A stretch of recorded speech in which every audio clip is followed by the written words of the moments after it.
വളപട്ടണം നദിക്കരയിൽ സ്ഥിതി ചെയ്യുന്ന പറശ്ശിനി മടപ്പുര ശ്രീ മുത്തപ്പൻ ക്ഷേത്രത്തിലേക്കുള്ള ഒരു യാത്രയാണിത്.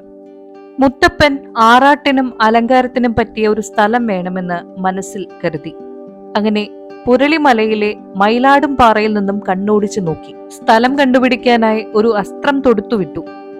അത് ചെന്ന് തറച്ചത് പറശ്ശിനിക്കടവിലെ ഒരു കാഞ്ഞിര മരത്തിലാണ്. ഈ സ്ഥലമാണ് ഇന്ന് വിശ്വപ്രസിദ്ധമായ പറശ്ശിനി മടപ്പുരയായി മാറിയത്. ശിവാംശമായ വെള്ളാട്ടത്തെയും വൈഷ്ണവാംശമായ തിരുവപ്പനെയും നമുക്കിവിടെ കാണാം. മഹാവിഷ്ണുവിന്റെയും ശിവന്റെയും അവതാരമാണ് മുത്തപ്പൻ. തെയ്യക്കോലത്തിലൂടെ നമ്മുടെ മനസ്സിൽ ദൈവത്തെ നാം സങ്കല്പിക്കുന്നു. തെയ്യത്തിന് മുൻപിൽ മനുഷ്യൻ തന്റെ മനസ്സ് അടയാളപ്പെടുത്തുന്നു. ദ്രാവിഡ സങ്കല്പത്തിലുള്ള ആരാധനാ സമ്പ്രദായമാണ് തെയ്യത്തിലൂടെ ഇവിടെ നിലനിർത്തുന്നത്. മുത്തപ്പന്റെ കഴകപ്പുരയാണിത്. പറശ്ശിനിക്കടവിൽ പരമഭക്തനായ ഒരു പെരുവണ്ണാൻ താമസിച്ചിരുന്നു. പുഴയിൽ ചൂണ്ടയിട്ട് മത്സ്യം പിടിക്കുന്ന അദ്ദേഹത്തിന് ഹരമായിരുന്നു. ഒരു ദിവസം ചൂണ്ടയിടാൻ വന്ന പെരുവണ്ണാൻ ഒരു പുകപടലം കാട്ടിൽ ഉയരുന്നത് കണ്ടു. കാട്ടിനുള്ളിൽ ആരാണ് തീയിട്ടതെന്ന് ചിന്തിച്ച് മത്സ്യം പിടിക്കുന്നത് നിർത്തി പുക ഉയർന്ന സ്ഥലത്തേക്ക് പോയി. അവിടെ ഒരു കാഞ്ഞിര മരത്തിൽ ഒരു അസ്ത്രം തറച്ചു നിൽക്കുന്നതാണ് അദ്ദേഹം കണ്ടത്. ഒരു ദിവ്യാസ്ത്രമാണെന്ന് മനസ്സിലാക്കി അദ്ദേഹം ഉള്ളുരുകി പ്രാർത്ഥിച്ചു. അപ്പോൾ അദ്ദേഹത്തിന് മുന്നിൽ മുത്തപ്പൻ പ്രത്യക്ഷനായി. പെരുവണ്ണാൻ ഉടനെ തന്നെ കുറച്ചകലെ താമസിച്ചിരുന്ന കുന്നുമ്മൽ കാരണവരെ ഈ വിവരം ധരിപ്പിച്ചു. മുത്തപ്പന്റെ ദർശനം അദ്ദേഹത്തിനും ലഭിച്ചു. അങ്ങനെ കാരണവരും പെരുവണ്ണാനും കൂടി അസ്ത്രം തറച്ച കാഞ്ഞിരമരവും പരിസരവും വൃത്തിയാക്കി ശുദ്ധി വരുത്തി.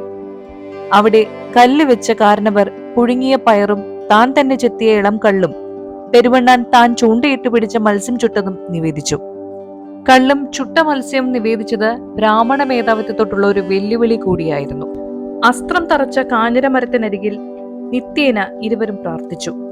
ആ പെരുവണ്ണാനെ കാരണവർ വെള്ളാട്ടവും കെട്ടിച്ചു. കാലങ്ങൾക്ക് ശേഷം അവിടെ ഒരു മടപ്പുരയും ഊട്ടുപുരയും സ്ഥാപിച്ചു.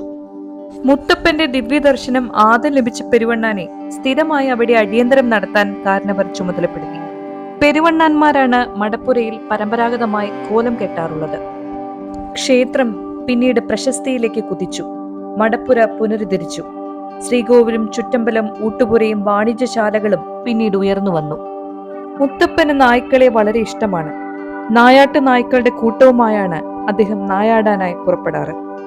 വിഷ്ണുവിന്റെ മത്സ്യാവതാരത്തിന്റെ സൂചനയായി മത്സ്യാന്തകാരത്തിലുള്ള തിരുമുടിയാണ് തിരുവപ്പന ധരിച്ചിരുന്നത്. ഇടയിൽ ചന്ദ്രക്കലയുള്ള കൊടുമുടി വെള്ളാട്ടവും ധരിച്ചു പോന്നു. അങ്ങനെ ശൈവ വൈഷ്ണവാംശം ഇവിടെ കുടികൊള്ളുന്നു. ഐതിഹ്യമനുസരിച്ച് മക്കളില്ലാതെ വിഷമിച്ച അടിയുറച്ച ശിവഭക്തയായ പാടിക്കുട്ടിയമ്മയ്ക്കും നമ്പൂതിരിക്കും മഹാദേവന്റെ അനുഗ്രഹത്താൽ ലഭിച്ച കുട്ടിയാണ് പിൽക്കാലത്ത് മുത്തപ്പനായി തീർന്നത് എന്നാണ് വിശ്വസിക്കുന്നത്. വളർന്നു വന്ന കുട്ടി നമ്പൂതിരി ആചാരങ്ങൾക്കെതിരായി പ്രവർത്തിച്ചു. കുട്ടിയെ ശാസിച്ച മാതാപിതാക്കൾക്ക് മുൻപിൽ അമ്പും വില്ലും എടുത്ത് തീക്കണ്ണുകളോടെ തന്റെ വിശ്വരൂപം കാണിച്ചു. ഒരിക്കൽ വേടരാജാവിനെ പോലെ വനാന്തരങ്ങളിലൂടെ യാത്ര ചെയ്ത് അവസാനം കുന്നത്തൂർ പാടിയിലെത്തിയ മുത്തപ്പൻ അവിടെയുള്ള പനമരങ്ങളിൽ നിന്ന് മോഷ്ടിച്ച് കള്ളു കുടിക്കുന്നത് പതിവാക്കി. ഇത് കണ്ടുപിടിച്ച കള്ളുചെത്തുകാരൻ ചന്ദൻ ഒരിക്കൽ അസ്ത്രം തൊടുത്തുവിടാൻ ഒരുങ്ങി. ചന്ദന്റെ നേർക്ക് മുത്തപ്പൻ രൂക്ഷമായ ദൃഷ്ടി പായിച്ചു. തൽക്ഷണം ചന്ദൻ ശിലാരൂപനായി മാറി. ഭർത്താവ് ചന്ദൻ തിരിച്ചു വരാതായപ്പോൾ പരിഭ്രാന്തയായ ഭാര്യ ചന്ദനെ തേടി പുറപ്പെട്ടു. ഒരു ശിലാരൂപമാണ് അവൾ കണ്ടത്. പനയുടെ മുകളിൽ നോക്കിയപ്പോൾ സുസ്മേരവദനായി ഒരു കറുത്ത താടിക്കാരൻ ഇരിക്കുന്നു. എന്റെ മുത്തപ്പ എന്ന് പറഞ്ഞ് അവൾ വാവിട്ട് കരയാൻ തുടങ്ങി. ഭർത്താവിനെ പൂർവ്വസ്ഥിതിയിലാക്കിയാൽ ഇന്ന വിഭവങ്ങൾ നൽകാമെന്ന് അവൾ നേർന്നു.